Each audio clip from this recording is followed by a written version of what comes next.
just didn't know where to go or what to do. We were lost. In the early hours of August 29th, 2005, Hurricane Katrina made landfall in Louisiana. I remember the night of the storm, that morning of the storm. I remember going to the window, looking out the window, and the only thing I could hear was dogs and cats crying.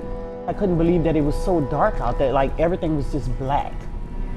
It was like a nightmare, that's what it was. The storm was calm and it did pass. Yeah. And we started rejoicing and being happy and cleaning our houses and sweeping out the water, cleaning up the debris.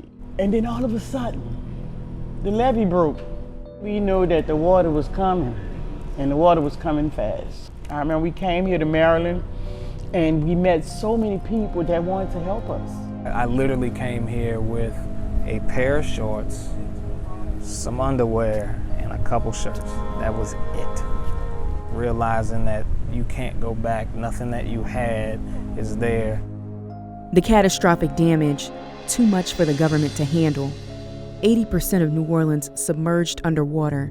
The city was damaged, decayed, and over 1 million people displaced. While their roots were washed away after the storm, Rose Davis and Robert Simmons plant new ones.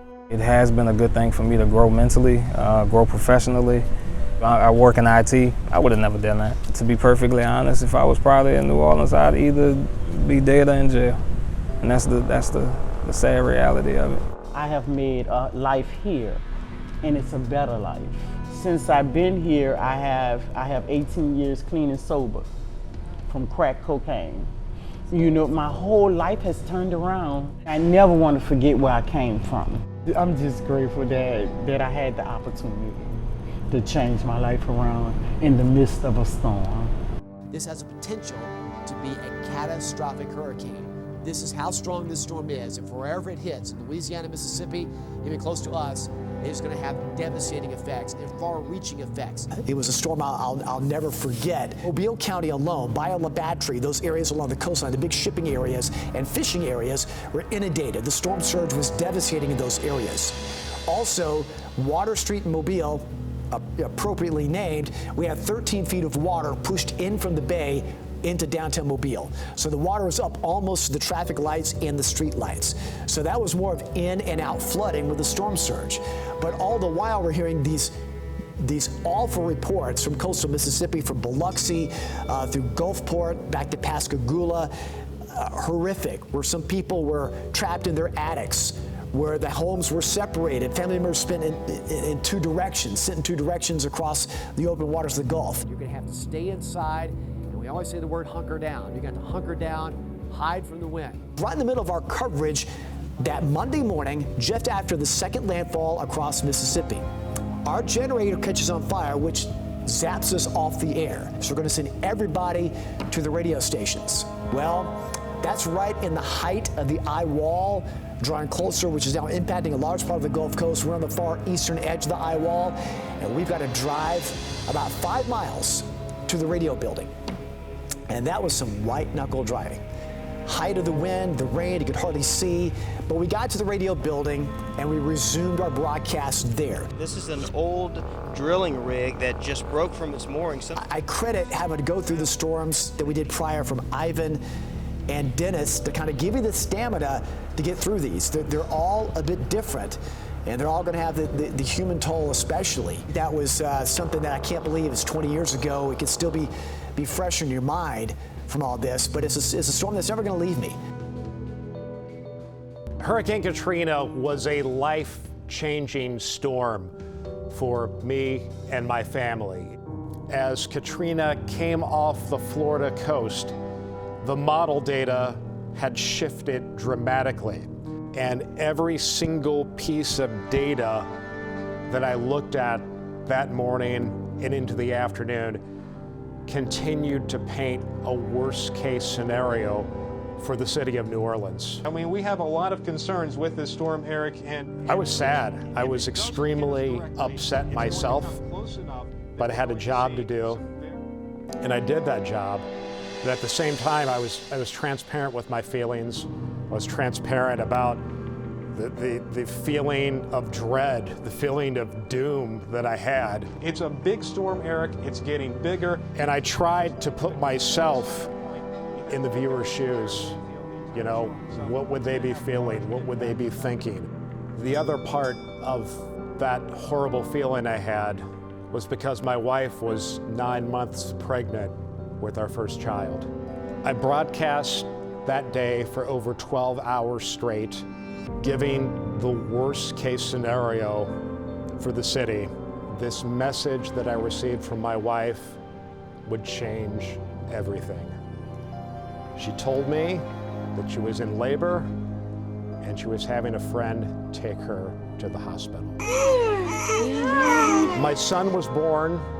Connor Jacob Gum came into the world just over 24 hours before Hurricane Katrina would make landfall.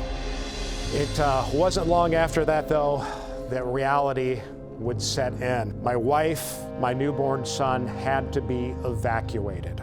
And just 16 hours later, we made that call to evacuate.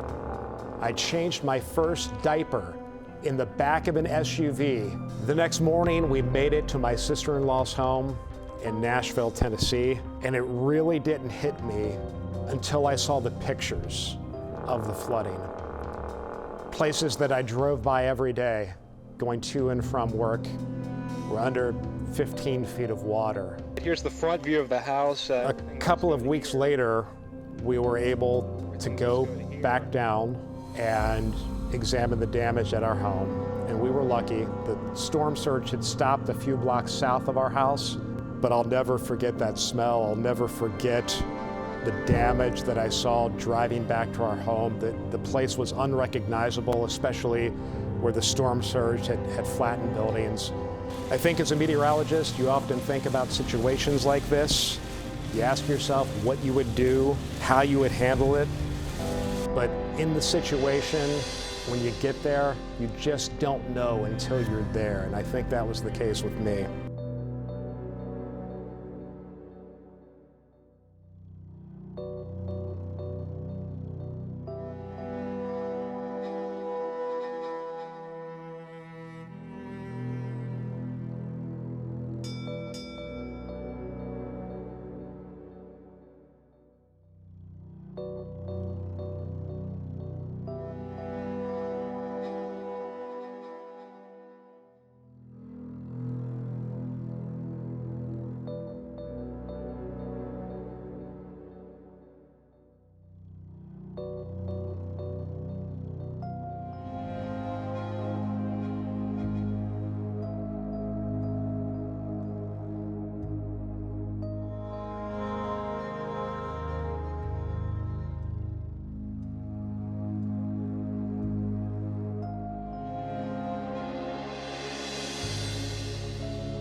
In addition to that, FEMA and Coast Guard, the military all brought in the kind of relief, kind of communication packages we need so that there is some command and control that exists between the governor's offices and what we're trying to do. So that does exist. What happened here was a worst case situation. In essence, had Katrina come up through here, Lake Pontchartrain, this is the slush line they do at the Hurricane Center we looked at unfortunately last year. The red represents well over 15 to 18 feet that came across those levees, in addition to the levees that broke down here on the St. Bernard Bridge that caused flooding from waterways. Right now, probably 90% of New Orleans is under conditions. The rest of the state, what we're going to do today is we're going to fly from Mobile along the coast. If you recall what we saw last year in Florida, Fire being captured is about recorded.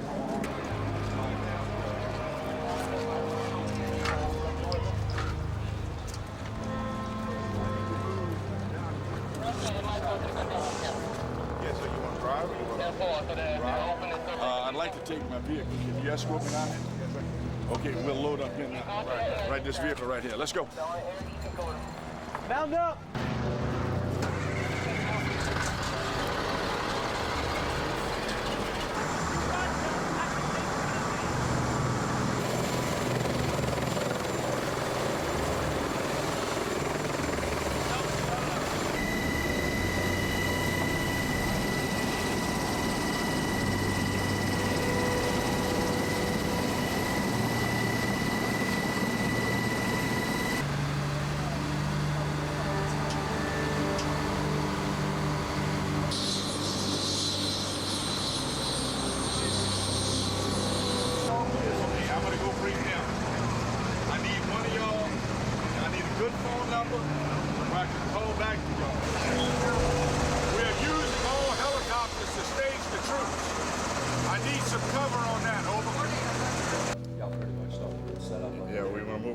Troops in here.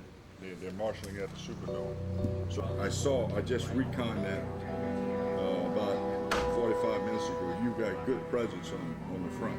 And the people, under no circumstances, you're going into a crowd. You see what I'm saying?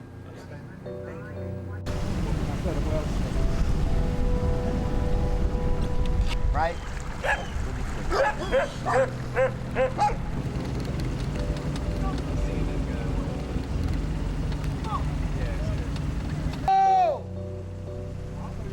Bring me to this roof, Chris. Watch your head, watch your head. Yeah. Bring me to...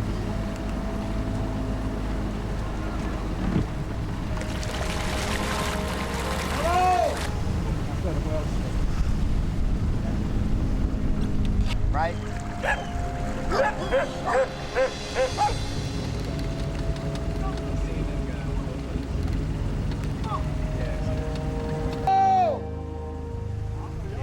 Bring me to this roof, Chris. Watch your head, watch your head. Yeah. Bring me to...